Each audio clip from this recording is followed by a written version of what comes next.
Verse 8, Luke 2. And there were shepherds living out in the fields nearby. I don't know why. Have you noticed this Sunday and the last two have been about shepherds in this same scripture? I don't know why. It isn't a series. There were shepherds living out in the fields nearby, keeping watch over their flocks at night. An angel of the Lord appeared to them, and the glory of the Lord shone around them.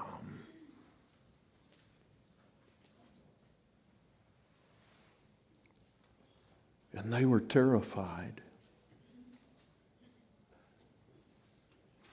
I want to push pause button there just a minute. Think about that. The glory of the Lord shone around about them, and they were terrified. Think how rudely we slap God on the back like a friend. Yeah, he says we can call him friend, we can call him Harber, but he's God. He's significantly other. He is creator of everything that is. And I suspicion when we see him finally face to face, that we too, even though our salvation is secure, that we will be terrified in his presence.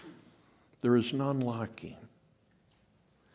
And then my text for today, verse 10, but I'm going to read further, but I want you to pay attention to it.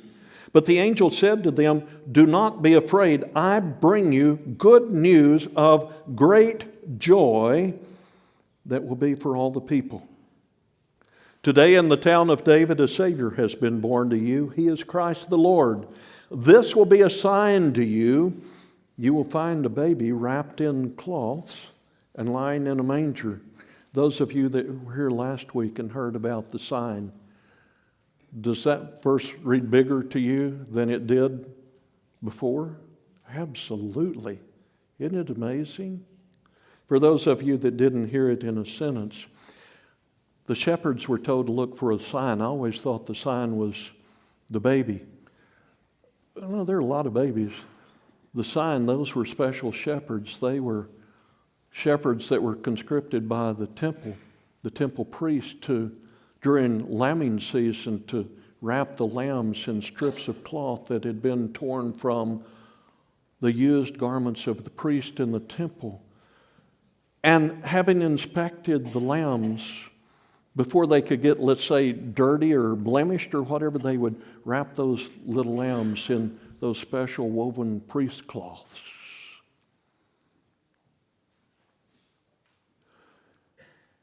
If you dig deeply, you're likely to find that what some Bibles say the swaddling cloths or the cloths or whatever, really strips of cloth belonging to the priest. And it would have been the sign that the shepherds would have recognized, that this was no ordinary baby, that this was the very baby of God, the Son of God, God in human flesh, wrapped even at birth, so that someone like the shepherds who were cast aside by society, rejected, couldn't even go to church, they couldn't go to synagogue, the priest regarded them as eternally damned because they grazed their herds on other people's fields and stole their grass. Even the shepherds saw the sign and recognized one who was born from above, born to die sacrificially for the sins of the world. That's all in that one little verse. So let's continue.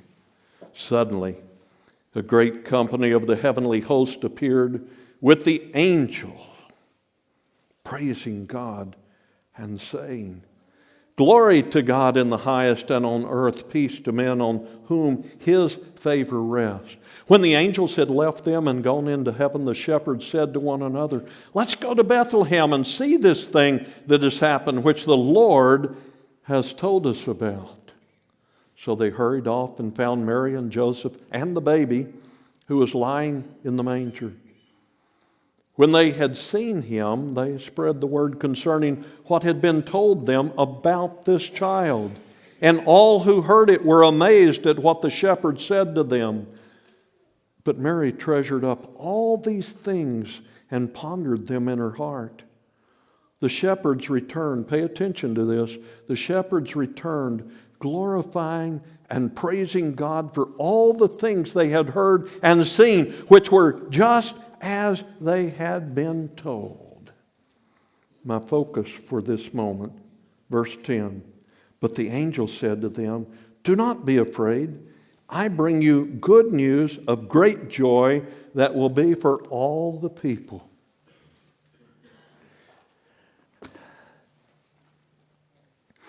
You don't have to agree with me.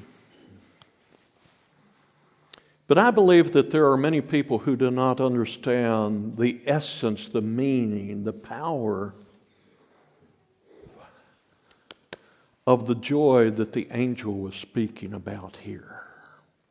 "Do not be afraid," the angel said. "I have come to bring you good news of great joy for all people." Many of us, and understandably so, we relish the season. Some people, like my mother and others, just Christmas people. Any of you Christmas people, you think Christmas, shop Christmas all year long, and you're just Christmas, you know? Well, we relish that. We decorate our houses. We put lights out. We go to really fine parties with food and whatever. We invite friends over, or we go over to their house. We spend time with those that we love. Not a thing wrong with that. There's not one thing wrong with that. But you know, at some point, it's been my experience in my own life and the life of others that Christmas comes and goes. Have you ever experienced that? I was thinking about that as I was watching all the good stuff happening in these couple of weeks near Christmas around town. You know, groups are bringing presents, and other groups are bringing coats, and other groups are bringing food and whatever. And just about any agency in town would tell you the day after Christmas it dries up and it's over. You see, we're back to life as normal. We're back to life as normal. And we've lost the joy of Christmas. Why? Because we have been focusing on a supernatural, or a superficial, not supernatural, superficial joy. The things we get, the things we give, oh, I hope they like them and whatever. And again, there's not a thing wrong with that. But Christmas is all about something more. Well, there's another group of people. I hope I don't shock you, but some people just absolutely do not like Christmas. Do you know that? And I'm not talking about the atheists and the agnostics. They really don't. The Wiccans, the Satanists, and whatever, they really don't like Christmas. But there's another group. The group that doesn't have the money to buy things to decorate their house, or to feed the family, or to buy the gifts.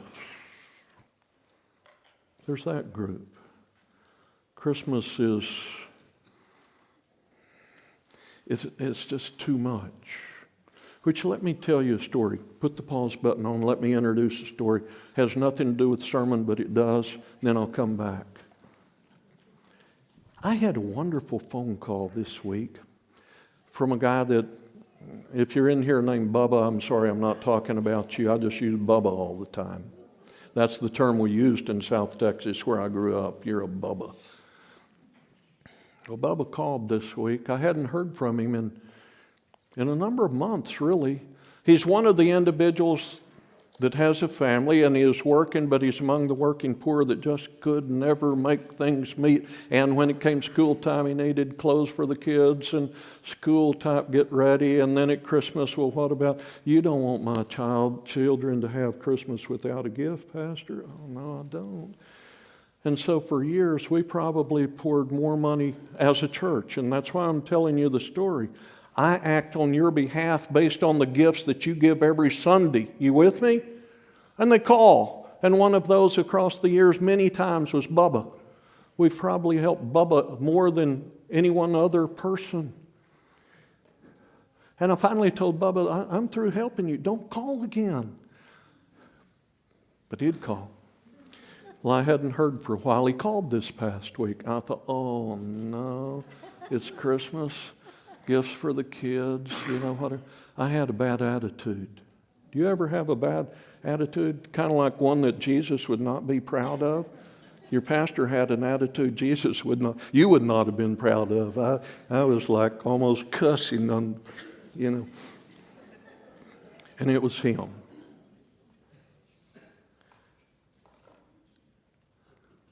He said, Merry Christmas, Pastor. I was thinking of you and the church. You haven't heard from me in a while. I said, well, I assumed you moved. He said, I did. He said, but I'm calling. I don't want a thing. Let me start out by saying I don't want a thing with this call. I'm calling to tell you I've got a job. And he told me the town that he lives in. I've got a job as manager of the O'Reilly Auto Parts store.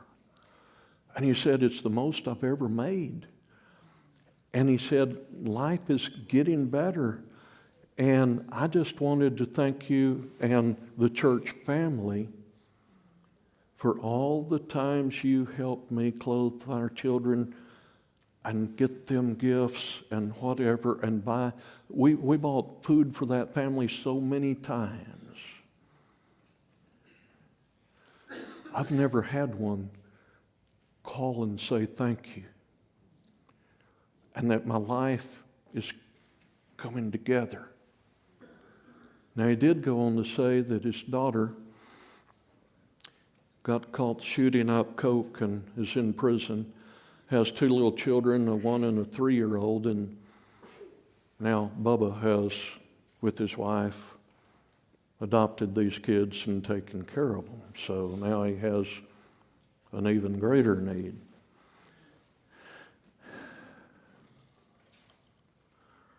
I hope you feel good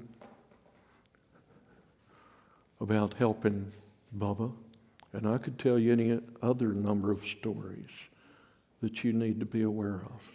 But there are people like Bubba that just, when Christmas comes, if they're barely getting by, Christmas is really, it weighs them down. And then what about the people? You have family coming in, or you're going to be with family and friends and what.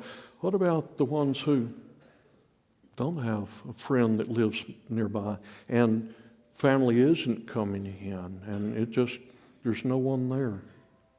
The cheer of the Christmas season becomes quite depressing for them. You with me? The angel spoke of joy. You see, I think both of those groups missed the mark. I think both of them missed the mark because they're both focusing on superficial happiness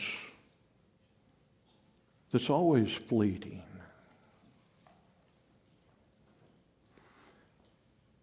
The joy of Christmas,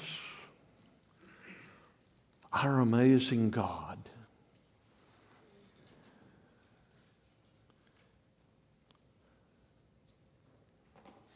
I'm so privileged to tell his story, but so inadequate to share it because who can describe God? I mean, he spoke, and there are billions and billions of galaxies, not just stars. He spoke. And the Bible says he named all of the stars. They're each in their place, just like kids at home, And this same God, this immense God.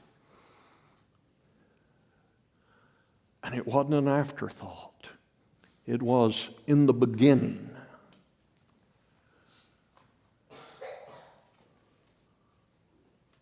Sent his Son.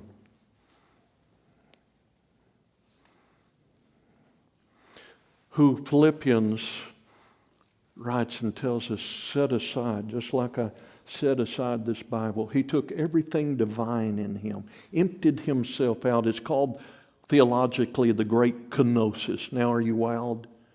All it means is he emptied himself out of everything that is divine. Everything. Set it aside. All of his heavenly privileges. And he came to a no-count place called Bethlehem. And I say no-count because it was a tiny village of about 300 houses in his day. And he chose to be born a baby. Not a king, not a priest, a baby. But the baby that I described a moment ago with the purpose for his life. Born to suffer. I don't think we capture that fully either. You see, in Christmas is the Easter story. It's all rolled together in one. He was born to suffer and died. His own mother could not have recognized him with his flesh stripped off of his back. Hanging there.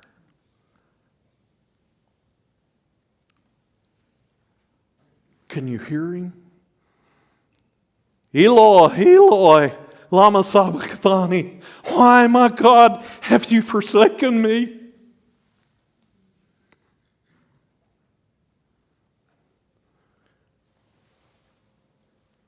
That's in the Christmas story.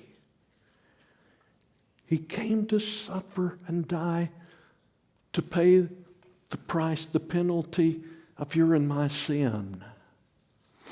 And to give us the joyful, here it is, the joyful prospect of an eternity in His presence. Heaven.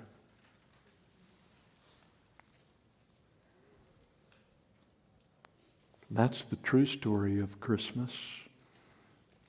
The joy of Christmas.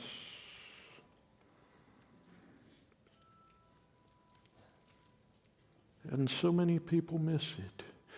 Some say, and I've heard this so many times, well, why do you worship Christmas on a pagan holiday? Do you know it is? It is. Get over it. Why don't you worship on His real birthday? Well, who in the world knows what His real birthday is? It's kind of like when I take people over to Israel. They'll be all excited the first time, and that's good. And they'll say, well, did Jesus stand on this rock, or was it this one? Well, if you've come halfway around the world, what does it matter? Because it's not about a rock, it's about Jesus. And Christmas is that way. Who in the world cares if it's, the calendar day, December 25, or April 25th, my birthday? It's all in the ways you see. There are other pagan things that we don't see as pagan. Do you worship the sun god on Sunday? That's what the day is named after, the worship of the sun god. What about Monday? It was named after the god of the moon. Do you think pagan thoughts when you think of Sunday and Monday on the calendar? I don't. I think of church and the next day's a work day. It's in what you see. People get all bent out of shape about mistletoe and holly and evergreen and whatever.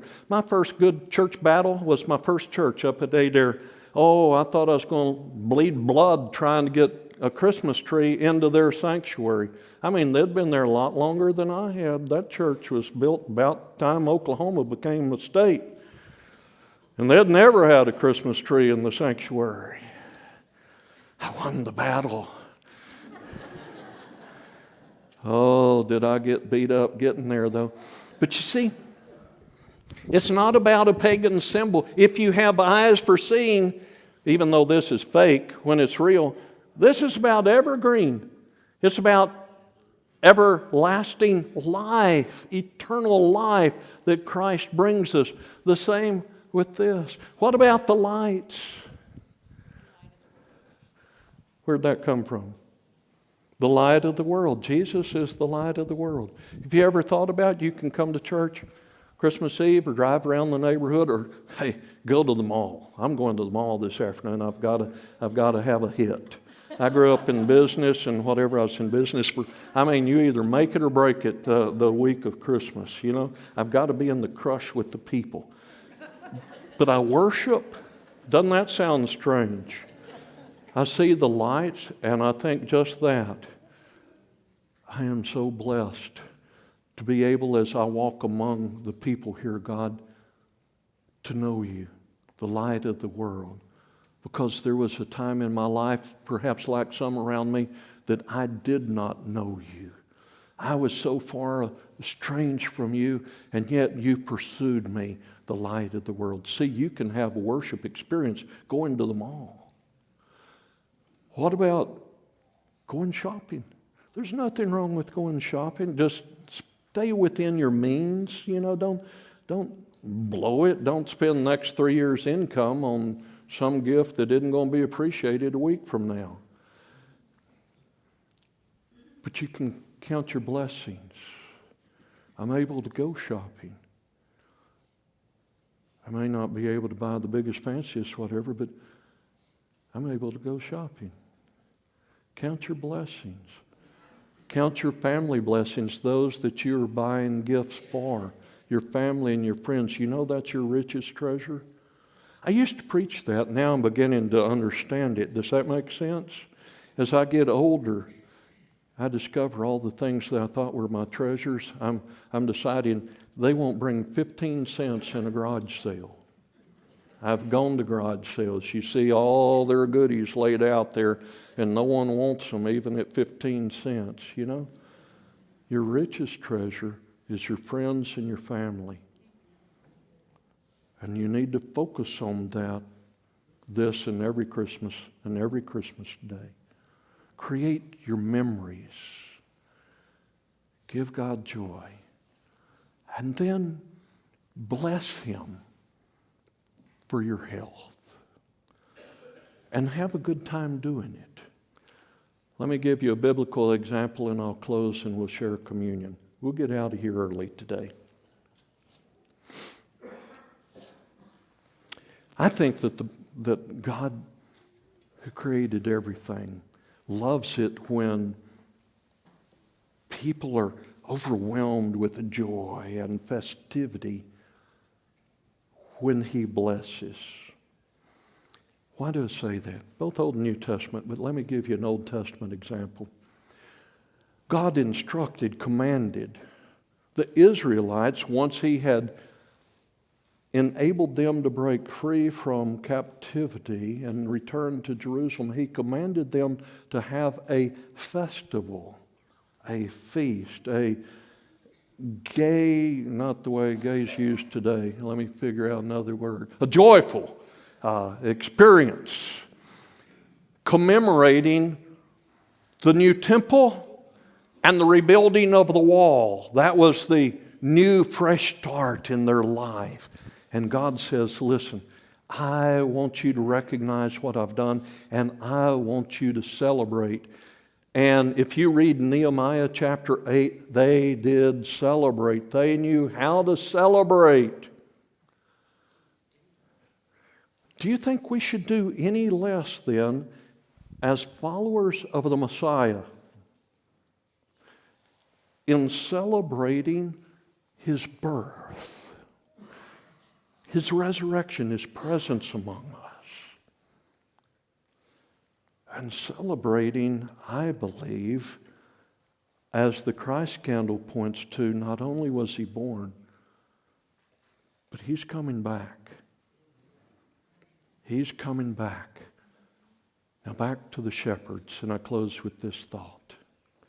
They went back into the cold and dark night, back to their vocation, didn't they? That kind of is symbolic of the day after Christmas, you know. You return gifts and whatever, you know, it's a blah, yeah. You hope to find something on sale. Wait until the New Year's Day sale. It'll be better.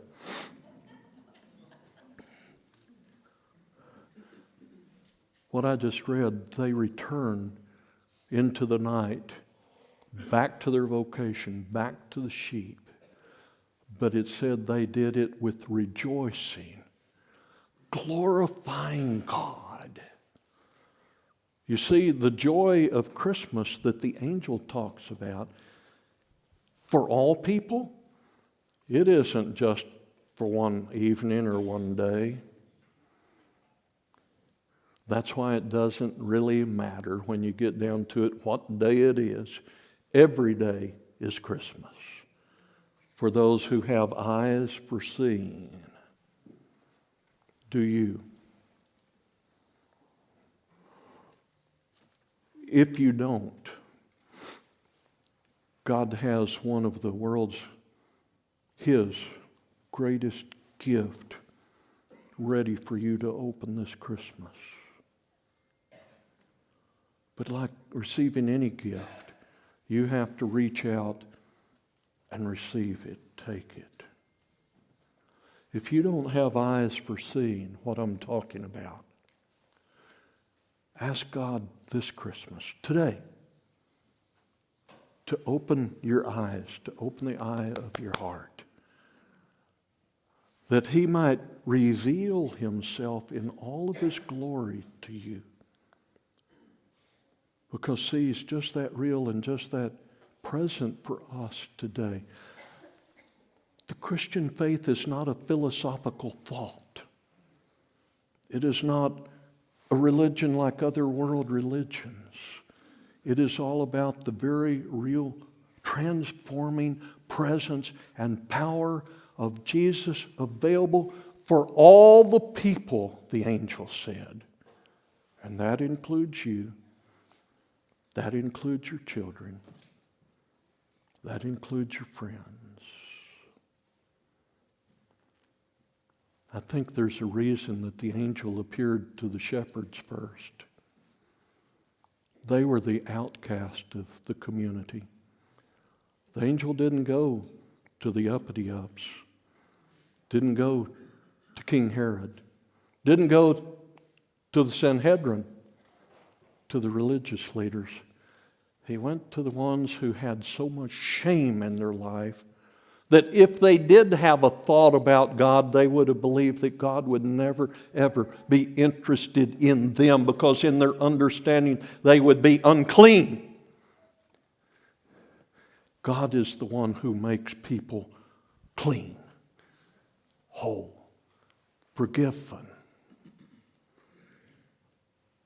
Thank God for Christmas. Let's pray.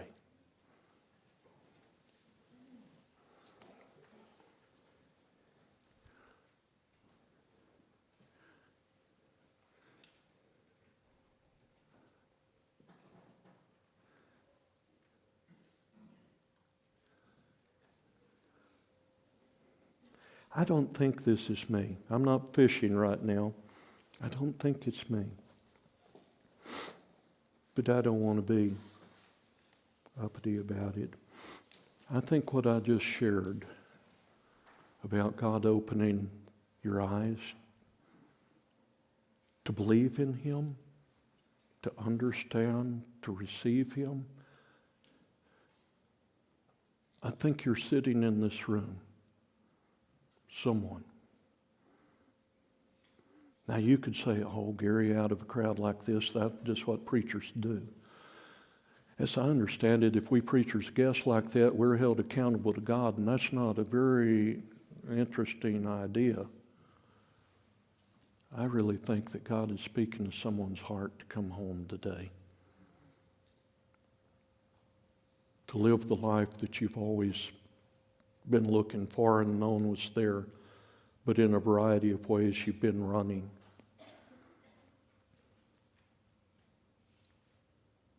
God wants to open your heart to Jesus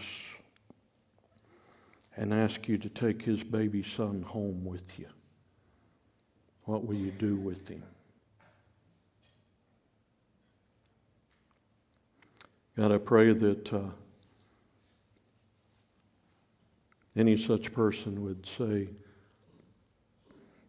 yes, that's me, and recognize that this is a God moment, that it isn't about manipulation. It's about you sending your son so that people in this room could have the promise of heaven and experience the joy of sin forgiven. Those of us who have tasted of your goodness say thank you today. And we glorify you as best we know how. We didn't deserve it, and yet you came. Uninvited, you came. Praise God. Uninvited, you came into our life. Praise the Lord.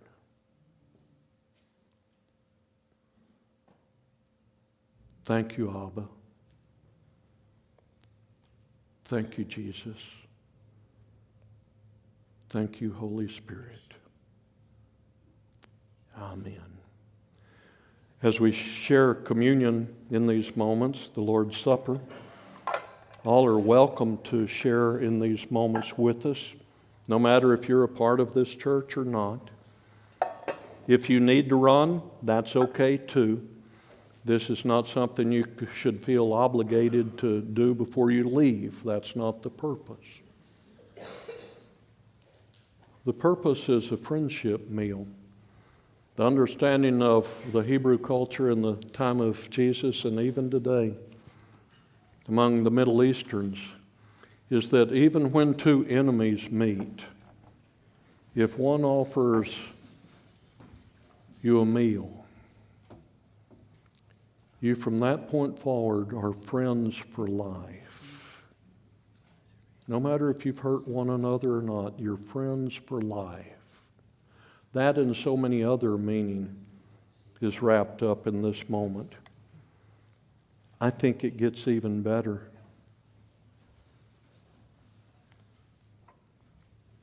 This is how the covenant of the bride is established. And you, if you're a believer, male or female,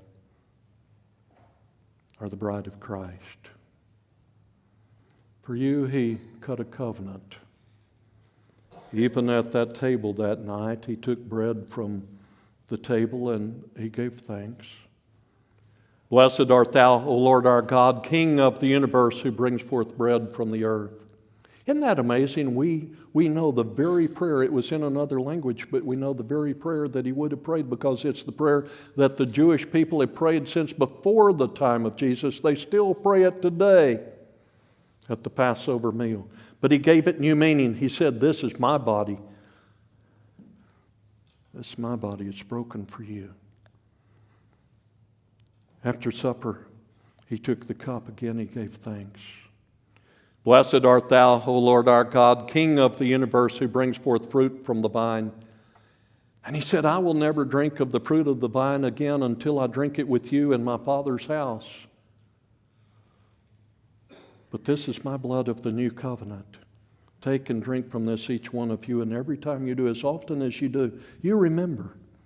Remember what he's done. Remember who you are. Remember you're chosen, redeemed, bought with a price. You're a child of God. Lift up your head and walk in joy. Put a smile on your face. Some of you looking around, you'd scare me to death. Put a smile on your face. It's Christmas. Father, as we gather in these moments, there's no fooling around here. Not at this time. We gather in your presence, Jesus, our Messiah, risen from the dead, fully present here. To gather either standing or on bended knee to lay our life before you and receive your blessing, your instruction, if need be. to leave here different somehow. Speak to us, each one, as only you can. Amen.